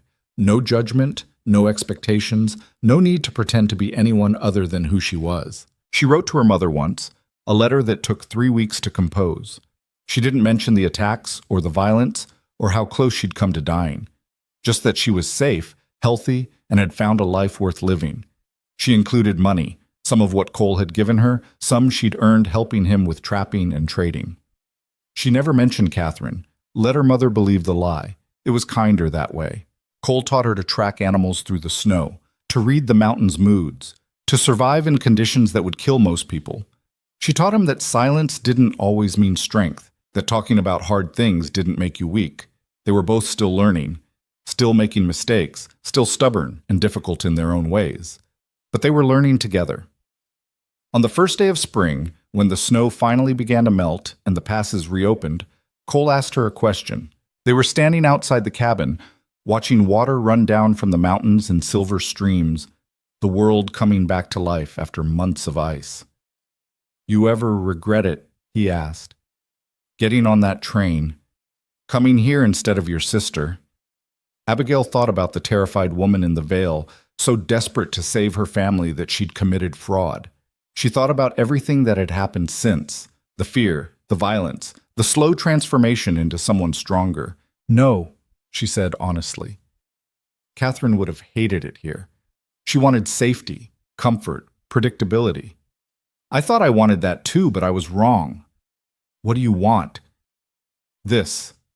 Abigail gestured to the mountains, the cabin, him. "A life that's honest, even when it's hard. A place where I matter because of what I do, not who I'm supposed to be." Cole was quiet for a moment. Then he pulled something from his pocket, a simple gold band, worn and old. "This was my mother's," he said. "Only thing I kept from before the war, before everything went to hell." He held it out to her, his hand steady despite the weight of the gesture. "I know we don't need a ceremony, contract's already burned, and I don't much care what society thinks. But I'm asking anyway. You want to be my wife? Actual wife, not because of debt or fraud, but because we choose it." Abigail's throat went tight. She looked at the ring, at Cole's scarred face, at the cabin they defended together. She thought about choices, real choices, not ones forced by desperation or circumstance. She chose this. "Yes," she said. Cole slipped the ring on her finger. It fit perfectly, like it had been waiting for her all along. They married themselves that evening by the fire. No witnesses except the mountains and the wind. It wasn't legal, wasn't official, didn't matter to anyone but them. But it was real. More real than any contract, any lie, any desperate bargain. The years that followed weren't easy. Nothing about life in the mountains was easy. But they were good years. Honest years. Years filled with hard work and harder weather, with small victories and occasional setbacks. Abigail never became soft again. The calluses on her hands never faded. She learned to hunt, to track, to survive alone when Cole's work took him away for weeks at a time. She became known in the territory, not as the Eastern Bride, but as Abigail Mercer. The woman who'd fought off a gang. The woman who could outshoot most men and outstubborn the rest. People told stories about her. Some were true, some weren't. She didn't care much either way. Cole softened in small ways. Never fully. The scars went too deep for that. But he laughed more, talked more, let himself be vulnerable with her in ways he'd never allowed himself before. They built a real life together. Not the life Abigail had imagined in St. Louis, watching her sister prepare for a loveless marriage. Something better. Something earned through sweat and blood and refusing to give up. Sometimes, late at night when the wind howled and the fire burned low, Abigail thought about the woman she used to be. The one who'd boarded that train in a veil, drowning in lies and desperation. She didn't miss her. That woman had been scared of everything: hardship, judgment, failure, herself. This version of Abigail was scared of nothing. Or maybe she was scared of everything, but she'd learned that fear wasn't a reason to quit. The mountains had taught her that. Cole had taught her that. But mostly, she'd taught herself. And that was the truth she carried with her through everything that followed. Not that she'd survived despite her fear, but that she'd survived because she'd faced it. Because she'd stopped running and started fighting. Because she'd learned that sometimes the biggest lies we tell are the ones we tell ourselves about who we're capable of being. Abigail had thought she was weak, useless, nothing like her beautiful sister. She'd been wrong about all of it. Years later, standing on the porch of the cabin she'd helped build, watching the sun set over the Wind River Mountains with Cole's hand in hers, Abigail finally understood something fundamental. She hadn't stolen her sister's life. She'd found her own, and it was better than anything she could have imagined. The wind picked up, carrying the smell of pine and snow and possibility. Somewhere in the valley below, wolves howled. Above, stars began to appear in the darkening sky, more stars than anyone in St. Louis would ever see. Cole squeezed her hand. "Getting cold. We should go in." "In a minute." "Stubborn woman. You married me anyway." "Best decision I ever made." They stood there together as night fell, two people who'd been broken by different things, who'd found each other through impossible circumstances, who'd built something real from lies and desperation and sheer determination. The story that spread through the Wyoming territory in the years that followed was never quite accurate. People got the details wrong, embellished the violence, romanticized the hardship. But they got one thing right. They said Abigail Mercer was the toughest woman in the mountains, that she'd survived things that would break most people, that she and her husband were legendary, untouchable, unbeatable, carved from the same stone as the peaks they called home. And for once, the legend was true. Not because Abigail was perfect or fearless or any of the things stories claimed, but because she'd learned the most important lesson the frontier had to teach. Survival wasn't about being strong enough that nothing could hurt you. It was about getting hurt and choosing to stand up anyway. Again and again and again. Until the mountain respected you for it. Until you respected yourself. And that, Abigail thought, as she finally let Cole pull her inside where the fire was warm and the coffee was hot, was worth more than any life she could have lived in comfortable lies. The door closed behind them, shutting out the cold. Inside, they were home.